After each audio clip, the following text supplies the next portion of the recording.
주님께서 오늘 주시는 말씀은 마가복음 14장 53절에서 72절까지 말씀입니다. 신약성경 마가복음 14장 53절에서 72절까지 말씀입니다. 신약성경 81페이지입니다. 봉독하겠습니다. 그들이 예수를 끌고 대제사장에게로 가니 대제사장들과 장로들과 서기관들이 다 모이더라. 베드로가 예수를 멀찍이 따라 대제사장의 집들 안까지 들어가서 아랫사람들과 함께 앉아 불을 쬐더라. 대제사장들과 온 공회와 예수를 죽이려고 그를 칠 증거를 찾되 얻지 못하니 이는 예수를 쳐서 거짓 증언하는 자가 많으나 그 증언이 서로 일치하지 못함이라. 어떤 사람들이 일어나 예수를 쳐서 거짓 증언하여 이르되 우리가 그의 말을 들으니 손으로 지으니 성전을 내가 헐고 손으로 짓지 아니한 다른 성전을 사흘 동안에 지으리라 하더라 하되 그 증언도 서로 일치하지 않더라. 대제사장이 가운데에 일어서서 예수에게 물어 이르되 너는 아무 답도 없느냐? 이 사람들이 너를 치는 증거가 어떠하냐 하되 침묵하고 아도 대답도 아니하시거늘 대제사장이 다시 물어 이르되 내가 찬송받을 이의 아들 그리스도냐? 예수께서 이르시되 내가 그니라. 인자가 권능자의 우편에 앉은 것과 하늘 구름을 타고 오는 것을 너희가 보리라 하시니 대제사장이 자기 옷을 찢으며 이르되 우리가 어찌 더 증인을 요구하리요? 그 신성 모독하는 말을 너희가 들었도다. 너희는 어떻게 생각하느냐 하니 그들이 다 예수를 사형에 해당한 자로 정죄하고 어떤 사람은 그에게 침을 뱉으며 그의 얼굴을 가리고 주먹으로 치며 이르되 선지자 노릇을 하라 하고 하인들은 손바닥으로 치더라. 베드로는 아랫뜰에 있더니 대제사장의 여종 하나가 와서 베드로가 불 쬐고 있는 것을 보고 주목하여 이르되 너도 나사렛 예수와 함께 있었도다 하거늘 베드로가 부인하여 이르되 나는 내가 말하는 것이 무엇인지 알지도 못하고 깨닫지도 못하겠노라 하며 앞돌로 나갈새 여종이 그를 보고 곁에 서 있는 자들에게 다시 이르되 이 사람은 그 도당이라 하되 또 부인하더라. 조금 후에 곁에 서 있는 사람들이 다시 베드로에게 말하되 너도 갈릴리 사람이니 참으로 그 도당이니라. 그러나 베드로가 저주하며 맹세하되 나는 너희가 말하는 이 사람을 알지 못하노라 하니 닭이 곧 두 번째 울더라. 이에 베드로가 예수께서 자기에게 하신 말씀 곧 닭이 두 번 울기 전에 내가 세 번 나를 부인하리라 하심이 기억되어 그 일을 생각하고 울었더라. 아멘. 아멘.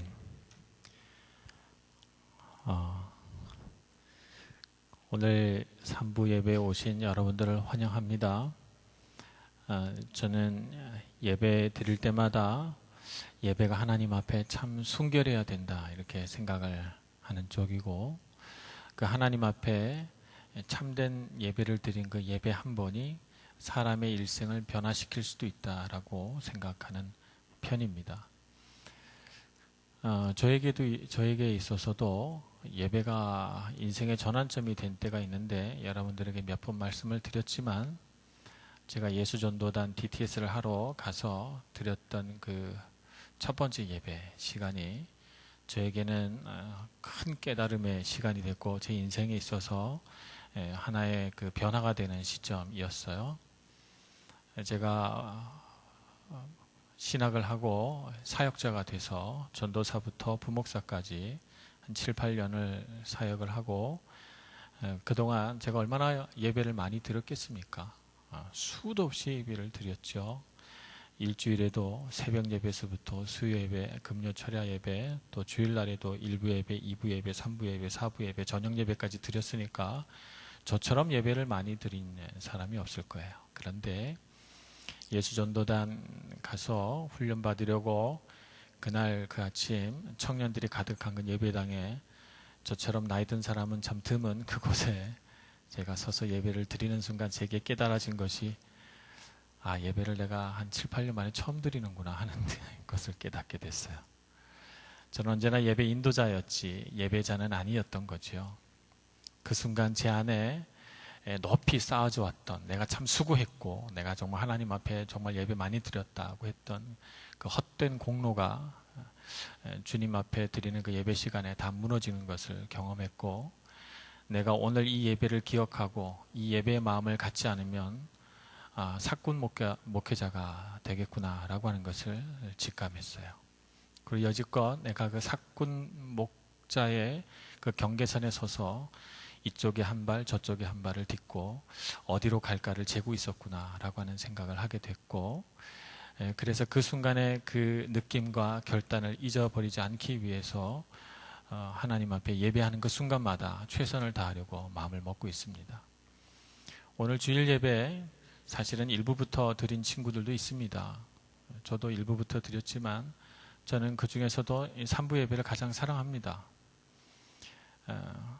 적은 숫자가 모였어도 하나님 앞에 진심으로 예배하는 예배자가 단 한 명만 있어도 그 예배는 성공한 예배고, 그 예배를 하나님이 받으시고 하나님 앞에 예배에 성공한 그 한 사람이 세상의 수천 수만 명의 사람에게 영향을 주는 그런 사람이 될 것입니다.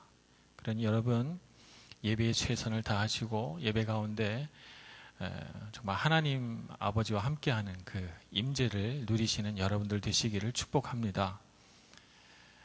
특별히 오늘 여름이 기도가 너무 은혜가 돼서 기도를 듣다 남의 기도를 듣다가 눈물을 흘리겠는 처음인데, 기도 안에 뭐 말이 수려해서가 아니라 진심이 담겨 있으니까 그것이 사람의 마음을 움직이고 흔들게 되는 것 같습니다. 고난을 받아도 주님과 동행하면 그 고난도 내가 마다하지 않겠다라고 하는 기도 쉽지 않거든요. 어찌 젊은 청년이 저런 기도를 할 수 있을까? 정말 저도 목회자로서 십수년간을 목회하면서도 고난 받을 수 예수님이 함께라면 어떤 고난도 받겠습니다. 이 기도 잘 안 나와요. 여러분 그런 기도를 하나님이 받으시고, 그래 너가 그렇게 말했으니 고난을 주마, 뭐 이런 하나님은 아니시거든요. 너가 말했지 약속 지켜라, 뭐 이런 하나님은 아니시죠. 그럼 우리 믿음의 고백을 들으시고 제가 마음이 뭉클했던 것처럼 우리 하나님 아버지도 마음이 뭉클하셔서 내 딸이 저런 기도를 하는구나 이렇게 생각하시고 아마 하나님의 큰 팔로 품어주시고 안아주시고 사랑해 주실 거라고 믿습니다.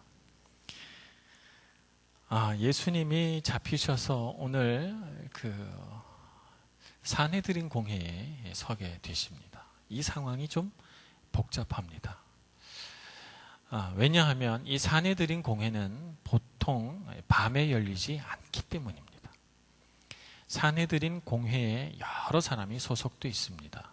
바리새인도 있고 서기관도 있고 사두개인이라 일컫는 귀족들도 있고 또 율법학자들도 있고 또 제사장 무리, 대제사장을 비롯한 제사장 가문의 여러 사람들도 속해 있기 때문에 사실은 우리나라 국회처럼 산헤드린 공회에 속한 공회원들이 다 모여서 토론을 하고 거기에서 뭔가 굉장히 중요한 것들을 확정하고, 산헤드린 공회는 이 유대인 공동체, 이 자치 공동체 안에서 최고 기관이기 때문에 사람을 죽이냐 살리냐라고 하는 그런 사형권만 없을 뿐이지 사실은 유대 사회를 움직여가는 그런 영향력 있는 의결기관이에요. 그런 의결기관을 한밤중에 연 거예요, 여러분. 한밤중에 열었으니까 분명히 소식이 다 가지 않았을 겁니다. 그러니까 임시 산헤드린 공회이지만 어떤 면에서 보면 자기 입맛에 맞는 사람들만 골라서 그 자리를 채워놓고 어떤 것을 의도해서 의도적으로 무언가를 결정하려고 도둑처럼 도둑 재판을 시작한 것입니다. 그러니까 이미 예수님에 대한 판결은 났어요. 저 사람을 사형 선고를 내려야 되겠다라고 하는 결론은 이미 났고, 어떻게 하면 사형 선고를 내릴 수 있을까라고 하는 증거 수집 혹은 핑곗거리를 찾는 것이 이 한밤중에 열린 도둑 재판의 목표입니다. 그래서 예수님을 가운데 서놓고 수많은 사람들이, 이 꼭두각시들이죠. 어떤 면에서 보면 돈에 매수됐을 수도 있고, 대제사장의 어떤 권한이나 그들의 권력이 무서워서 어쩔 수 없이 끌려온 사람도 있을 것이고, 어떤 사람들은 예수님이 공연히 미워서 질투하는 마음이나 시기하는 마음으로 예수님을 흠잡으려고 온 사람도 있을 거예요. 어쨌든 많은 사람들이 와서 예수님을 고소했어요. 근데 그 수많은 고소들이 하나도 증거거리가 되지 않았어요. 왜냐하면 이 사람과 저 사람의 증언이 틀리고 대부분이 꾸며낸 거짓말이기 때문에 합리성이 떨어지는 이런 증언들이 태반이었던 것이죠. 그래서 한밤중에 열린 이 도둑재판이 난항에 빠졌습니다. 이대로 예수를 풀어줄 수는 없는 노릇이거든요. 왜냐하면 낮에 다시 사내들인 공회를 열면 분명히 이 일로 인해 양심의 가책을 받거나 반대 의견을 표시하는 사람들이 있을 게 뻔하니까. 그러면 이 대제사장 무리들이 원하는 결과를 얻지 못할 가능성이 높으니까 어떻게 하든 이 밤에 끝내야 돼요. 그래서 이 가야바라고 하는 대제사장이, 사실 이 대제사장 가문도 좀 이상합니다. 이 가야바가 대제사장인데, 현직 대제사장인데, 그 위에 있는 대제사장은 이 가야바의 장인이에요. 그러니까 자기들끼리 다, 이런 비속어를 써도 되나요? 자기들끼리 다 해먹는 거죠. 그러니까 다 그냥 자기들끼리 권력을 나눠 갖고 이렇게 한 거예요. 그러니까 이 사람들에게 있어서 중요한 것은 어떻게 하면 하나님의 뜻과 그분의 신실하신 은혜를 따라서 하나님의 뜻대로 백성들을 잘 섬기고 보살필까가 목표가 아니고, 어떻게 하면 내가 누리고 있는 기득권을 잘 유지하고 자손 대대로 물려줄 것인가가 그들의 목표인 거죠. 그러니 예수님은 그런 관점에서 볼 때 그들의 기득권을 흔들 수 있는 매우 위험한 자고, 그들의 눈에는 비록 죄가 없다 할지라도 반드시 죄를 물어 죽여야 하는 이런 위험한 자로 보였던 것이죠. 그래서 이 현직 대제사장 가야바는 곰곰이 생각을 하다가 예수를 죽일 수 있는 비열한 유도신문을 하기 시작합니다. 당신이 하나님의 아들 그리스도냐라고 물어본 것입니다. 자, 이 질문에 아니다라고 대답하기만 하면 예수님은 그냥 그날 그 자리에서 풀려날 수 있어요. 예수님은 그 시간까지 잠자코 아무 말씀도 안 하시고 수많은 고소와 고발이 들어와도 말하지 않아서 왜 아무 말도 없느냐라고 하는 이런 핀잔까지 들을 정도로 예수님은 대답을 하지 않으세요. 이사야 53장 7절 말씀처럼 그가 곤욕을 당하여 괴로울 때에도 그의 입을 열지 아니하였으며 마치 도수장에 끌려가는 어린 양과 털 깎는 자 앞에서 잠잠한 양같이 그의 입을 열지 아니하였도다 라고 하는 말씀처럼 예수님이 한마디도 안 하셔요. 그 시간까지. 그러다가 갑자기 찬송받으실 이의 아들, 하나님의 아들이라는 뜻이죠. 그리스도냐라고 하는 이 대제사장의 도발적인 질문에 내가 그다라고 대답해 주시죠. 그냥 침묵하셔도 되는데, 침묵하셔도 사실은 아무런 묵비권을 행사하니까 그걸 잡아 사형 선고를 할 수가 없잖아요. 여지껏 한 말씀도 안 하시다가 조금만 예수님이 더 버티면 무죄로 풀려날 수 있는데, 왜 예수님이 그 순간에 내가 그러라 라고 대답하시면서 인자가 하나님 보좌 우편에 앉은 것과 또 구름을 타고 천사들과 함께 이 땅에 다시 오게 되는 날을 볼 것이다 라고 하는 말씀을 왜 하셨을까? 대제사장이 이 말을 듣고 너무 좋아가지고 옷을 찢습니다. 과장된 표현을 막 하는 거죠. 너무 좋아서 이제 걸려들었구나. 이 친구가 어리석다. 예수님이 왜 그런 말을 하셨을까? 이런 것은 생각해 보지도 않고 이 어리석은 자가 드디어 걸려들었다 이렇게 생각하고 백성들 앞에 과장된 액션으로 옷을 찢고 참남하도다. 하나님을 모욕한 자, 신성모독으로 죽일 수 있겠구나. 백성들 앞에 선언하고 예수님을 죽게 내어주게 되는 것입니다. 여러분, 예수님이 왜 대답하셨을까요? 오늘 이 말씀의 핵심이라고 볼 수가 있습니다. 그냥 가만 계시지 여지껏 묵비권 행사하시다가 왜 결정적인 순간 내가 그로다라고 대답하셨을까요? 예수님이 대답하신 것은 사람의 눈으로 볼 때는 분명히 실수요, 잘못이요, 실패라고 볼 수가 있어요. 그러나 하나님 나라 관점에서 보면 그것은 결코 실패가 아닙니다. 대제사장과 예수님을 못 박아 죽이려는 이 패악한 무리들 앞에 예수님의 이 선언은 훌륭한 증거가 되는 것이죠. 예수님께서 이렇게 말씀하심으로 인해서 그 다른 어떤 예수님을 비방하는 어떤 죄목으로도 아니고 예수님이 그리스도다라고 하는 하나님의 아들이라고 하는 이 죄목으로 예수님이 처형당하게 됐으니까 말입니다. 과연 이것이 사형당할 만큼의 죄목이 되는지 그래서는 알 수가 없으나 그러나 그들은 이것을 가지고 로마인에게로 가서 사형을 선언해 달라고 합니다. 사실은 이제 로마인들 앞에 가면 사형 제목은 처형 제목은 좀 변합니다. 유대인의 왕이라고 하는 제목으로 변하죠. 조금 다릅니다. 반란죄다 이렇게 덮어 씌우는 것이죠. 그러나 어쨌든 지금 이 순간에서 예수님에게는 이렇게 죄를 덮어 씌웁니다. 오늘 우리는 예수님께서 스스로 하나님의 아들 그리스도다라고 선언함으로 스스로 십자가 죽음을 선택했다라고 하는 것을 우리가 기억해야 합니다. 어쩔 수 없이 피하려고 하다가 십자가를 지신 것이 아니고 예수님이 그 순간까지 잠자코 계시다가 대제사장이 네가 그리스도냐라고 물어봤을 때 분명하게 확실하게 예수님이 선택하고 결정하셨다는 것을 우리는 기억해야 합니다. 자, 또 다른 상황이 여기에 있습니다. 오늘 예수님이 재판장에 서신 이런 장면이 있고 또 하나는 예수님이 잡히시던 그 기드론 골짜기에서는 막 도망을 갔었는데 예수님이 걱정된 나머지 예수님의 뒤를 밟아 이 재판장에까지 따라온 베드로가 있습니다. 베드로는 재판정에는 들어가지 못하고 사내들은 공회원이 아니니까 마당에 앉아 어떤 결과가 나오는지 궁금해서 걱정하며 불을 쬐고 있습니다. 그 자리에서 사람들이 알아보기 시작해요.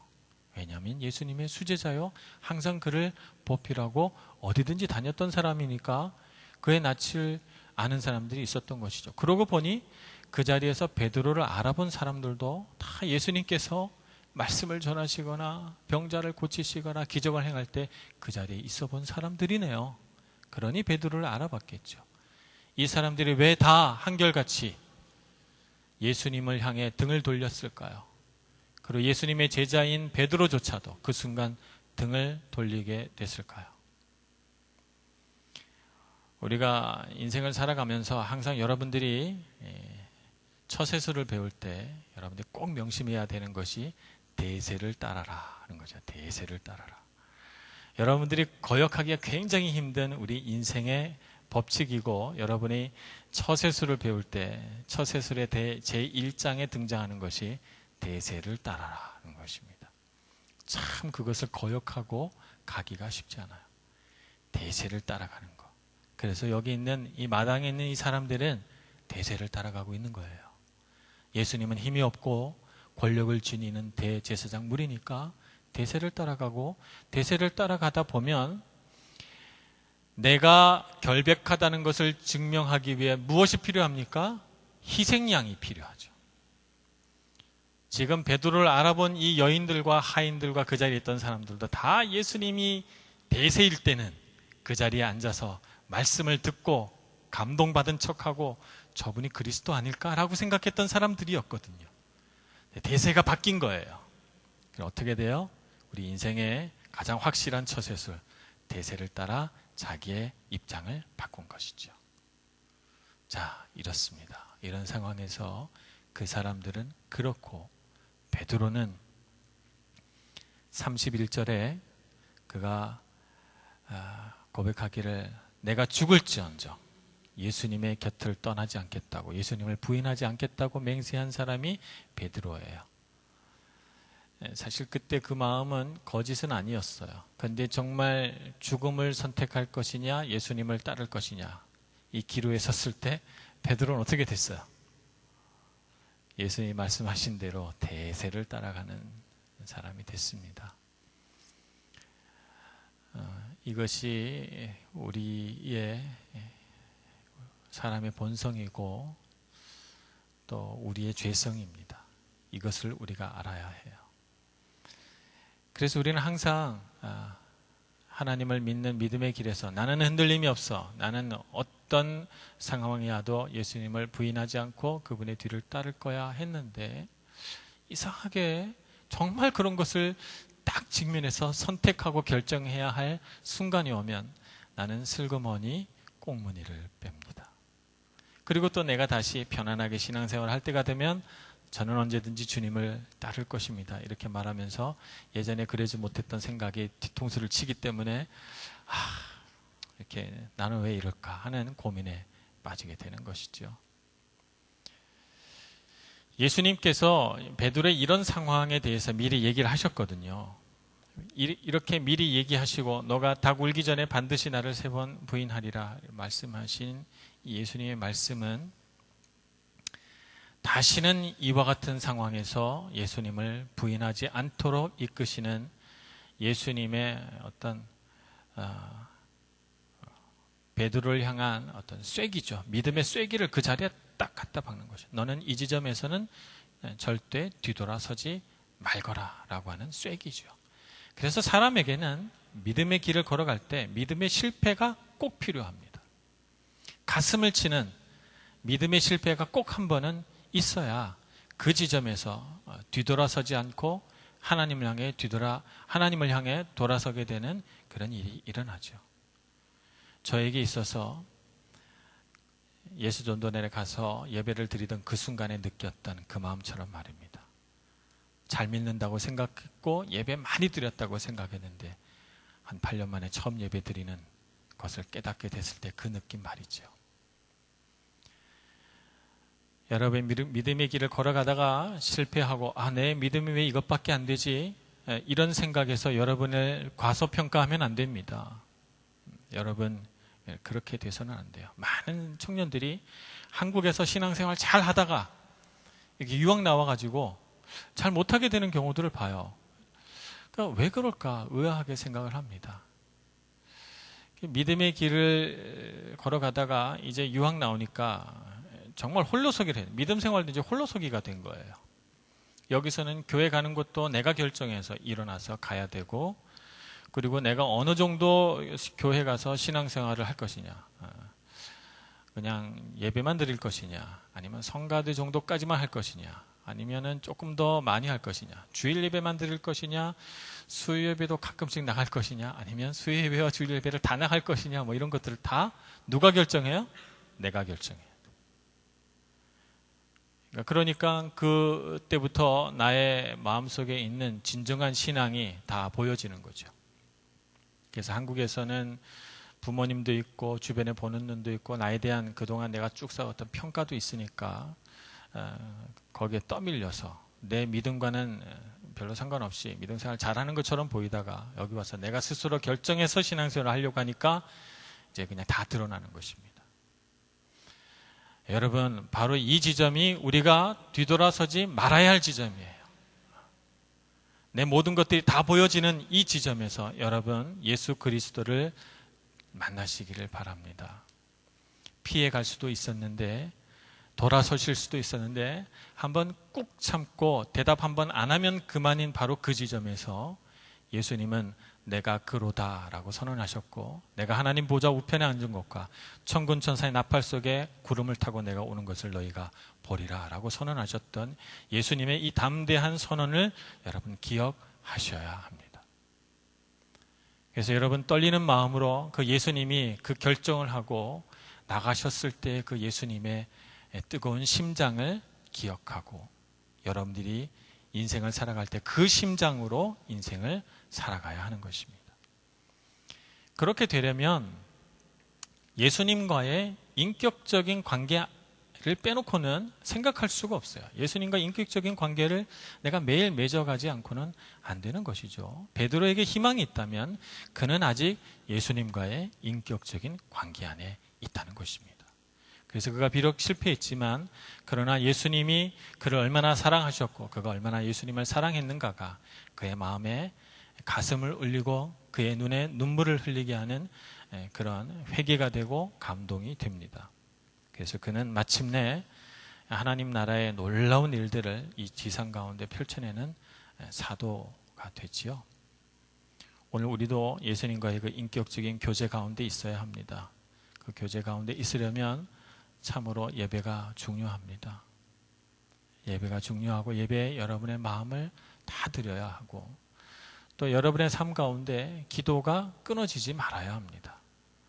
베드로가 사실 오늘 이렇게 3번이나 예수님을 부인하게 된 이런 연약한 영성은 어디서 나왔는가 하면 예수님의 겟세마네 기도에서 예수님과 베드로가 이렇게 나뉘어지는 거거든요. 예수님은 겟세마네 동산에서 땀방울이 핏방울 되도록 하나님께 부르짖고 또 부르짖고 그래서 하나님 아버지의 마음을 내 마음으로 받아들이고 주님이 주신 이 고난의 잔을 제가 마시겠습니다 하고 그 자리에서 일어나셨고 기도한 후에 베드로는 그 순간 잠을 잤고 이 한 가지가 예수님과 베드로의 차이를 만들어낸 것은 아닐까 생각을 해봅니다. 그래서 여러분 기도할 때 예수님과 인격적인 관계 안에서 여러분의 마음을 치는 것들을 여러분의 마음속에 의문이 생긴 것들을 포기하지 말고 계속해서 아뢰고 또 여쭙고 그래서 주님의 음성을 들으시는 여러분들 되시길 바랍니다. 그렇게 되면 여러분의 삶 가운데 정말 베드로처럼 무언가를 결정해야 될 때 여러분이 지혜롭게 용기 있게 또 담대하게 결정할 수 있는 힘을 갖게 되는 것이죠. 이곳에서는 모든 결정을 내가 해야 돼요. 한국에 있는 부모님과 전화 통화를 하거나 선배들이나 혹은 학교 교수님이나 이렇게 의논을 하려고 해도 참 쉽지 않아요. 설령 이곳에서 그렇게 의논할 수 있는 사람이 많아도 내가 나이를 먹어서 25 이상이 돼서 뭔가 인생을 내가 스스로 이렇게 결정하고 살아갈 나이가 되면 누군가와 의논한다는 것이 참 부질없습니다. 그래서 누가 내 대신 결정해 준다고 해서 기쁘지가 않아요. 누가 결정해야 돼요? 내가 결정해야 되고 그 결정한 것에 대해서 내가 책임을 져야 하고 그 책임지는 가운데 어떤 때는 내가 책임을 져서 내가 영예가 되기도 하지만 때로는 내가 책임을 지느라고 괴롭고 무거운 짐을 지고 가기도 하거든요. 내가 결정한 것을 후회할 때도 있어요. 어쨌든 그러나 여러분 내가 결정해야 됩니다. 아무리 내가 주변에 많은 조언을 구하고 들어도 결정은 내가 하는 거예요. 그러면 내가 최고로 좋은 결정을 하려면 어떻게 해야 될까요? 나라고 하는 사람은 지혜도 부족하고 죄성이 뿌리 깊이 박혀 있어서 내가 하는 생각은 다 죄일 뿐인데 내가 선하고 아름답고 좋은 결정을 하려면 어떻게 해야 됩니까? 여러분 주님께 기도해야 합니다. 그래서 여러분 청년의 때 기도만큼 중요한 게 없어요. 정말 여러분은 기도 많이 하셔야 돼요. 여러분 대학 문제를 놓고 기도하셔야 되고 여러분의 인생길을 놓고 기도하셔야 되고 여러분 눈앞에 있는 그 막힌 문을 향해 바라보시면서 기도해야 합니다. 여러분의 어떤 가정생활을 놓고 기도하셔야 되고 여러분의 인간관계를 놓고 기도하셔야 되고 여러분이 씨름하는 그 무언가를 놓고 하나님 앞에 기도하셔야 됩니다. 그래서 기도 가운데 무언가 결정이 나와야 돼요. 그래야 여러분의 최고의 결정이 되고 시간이 흘러 뒤돌아봤을 때 후회하지 않는 결정을 하게 되는 것입니다. 그러니 여러분 우리가 베드로와 같은 실수를 2번 해서는 안 됩니다. 늘 주님 앞에 머무시고 주님께서 우리에게 말씀하시는 것을 잘 깨달아 지혜로운 결정, 가치로운 결정, 후회하지 않는 결정을 할 수 있는 여러분들 다 되시고 예수님처럼 담대한 마음으로 신앙의 길, 믿음의 길을 걸어가시기를 간절히 축원합니다. 기도하겠습니다. 은혜가 많으신 하나님, 청년의 때 참으로 무겁고 힘든 짐들이 우리 어깨 위에 많이 있고 주님 앞에 나아가서 정말 좋은 신앙인이 되고자 결심하면서도 많은 어려움들이 우리에게 찾아오는 것을 느낍니다. 주님 저희들에게 굳건한 믿음을 주시고 수많은 위기와 선택의 상황 속에서 바른 결정과 가치로운 결단으로 하나님 앞에 영광 돌릴 수 있는 저희들 되도록 인도하여 주시옵소서. 예수님의 이름으로 기도합니다.